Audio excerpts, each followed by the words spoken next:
Buongiorno e ben ritrovati con una nuova edizione del TG Flash di New Sicilia. In apertura con un comunicato la Sidra ha annunciato l'avvio di turni di erogazione dell'acqua con interruzioni e riduzione del servizio per far fronte alla grave carenza di risorse idriche a Catania. La situazione coinvolge principalmente l'area centro-orientale della città, diverse le zone interessate. E restiamo a Catania per un incidente sul lavoro che si è verificato questa mattina al viale Vittorio Veneto. Un operaio su una scala intento a rimuovere le luminarie natalizie è stato colpito da un palo che è crollato su di lui, facendolo cadere rovinosamente sull'asfalto. Soccorso da personale del 118 è stato portato al policlinico. L'Italia dovrebbe iniziare ad aiutare se stessa e prima di tutto la propria sicurezza informatica.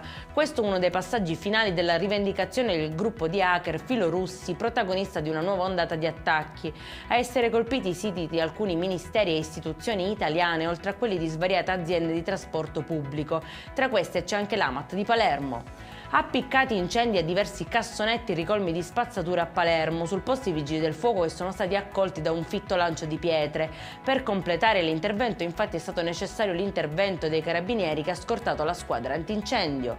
E in chiusura l'Ordine dei Medici di Trapani chiede interventi urgenti per contrastare la carenza di personale, rendendo più attrattivo lavorare nel servizio sanitario nazionale. Si sollecitano anche misure di sicurezza per tutelare gli operatori sanitari e campagne di sensibilizzazione per ripristinare la fiducia tra medici e pazienti.